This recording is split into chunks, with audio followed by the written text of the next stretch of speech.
അതില് ജഗതി ചേട്ടനെ വലിക്കുന്നതും ഒരുപാട് പറയുന്ന സീനൊക്കെ ഉണ്ടല്ലോ. അതൊക്കെ ഇങ്ങനെ ആദ്യം ഇങ്ങനെ പതുക്കെ പതുക്കെ വലിച്ചോണ്ടിരുന്നതാണ്. ചേട്ടൻ പറഞ്ഞു ശരിക്കും എന്നെ പിടിച്ച് വലിച്ചില്ലെങ്കിൽ എനിക്ക് അഭിനയിക്കാൻ പറ്റില്ല. അവസാനം ഞാൻ ഇങ്ങനെ പതുക്കെ പിടിക്കുമ്പോൾ എന്നെ പിടിച്ച് തൂക്കി എറിയ ഒരേറാണ് എന്നുവെച്ചാൽ നന്നായിട്ട് നന്നായിട്ട്. കാരണം അപ്പോഴാണ് ഓപ്പോസിറ്റിലെ ആളും നമ്മൾ കൂടി പ്രതികരിക്കുള്ളൂ. ചെയ്യുമ്പോൾ അങ്ങനെ നല്ല അപ്പൊ അതൊക്കെ അതൊക്കെ വലിയ അനുഭവങ്ങളാട്ടോ. കോ ആക്ടറിനെ അത്രയും എൻകറേജ് ചെയ്യുന്നതാണ് അതൊക്കെ പിന്നെ അല്ലേ.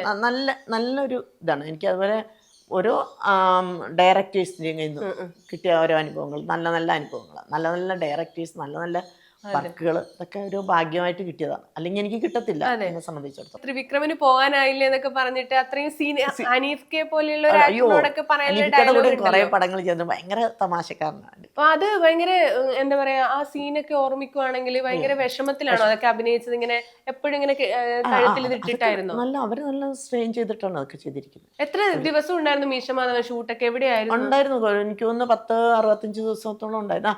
ഒറ്റപ്പാലം ആ സൈഡൊക്കെ ആയിരുന്നു. ഒറ്റപ്പാലം ഉണ്ടായിരുന്നു, പിന്നെ പാലക്കാട് സൈഡ് ഉണ്ടായിരുന്നു.